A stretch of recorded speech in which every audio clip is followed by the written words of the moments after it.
साथीहरू अहिले चाहिँ हामी यहाँ माथि गुराँसको डाँडामा आइरहेको छौँ। तल हेर्नु न रोड बाटो देखिरहेको छ, गाडीहरू कुदिरहेको छ। तलको गाउँ चाहिँ चापे भन्ने ठाउँ हो।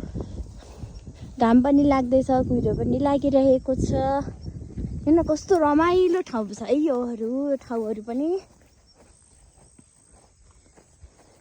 हामी चाहिँ यहाँनिर के टिप्यौँ भने नि साथीहरू, हामीले चाहिँ यहाँनिर ऐसेलु टिप्यौँ। म देखाउँछु है त। हामीले चाहिँ नि साथीहरू यस्तो खालको ऐसेलु टिपेको, घ्याम्पे ऐसेलु यहाँनिर रहेछ। अनि हेर्न कत्रो कत्रो छ, एकदम मिठो हुँदो रहेछ, गुलियो हुँदो रहेछ।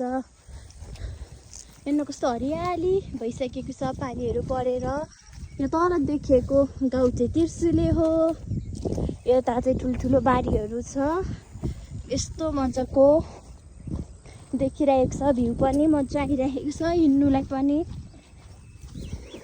सो मेरो भिडियो मन पर्यो भने मलाई फलो गरिदिनु होला, लाइक गरिदिनु होला, सेयर गरिदिनु होला। So by by.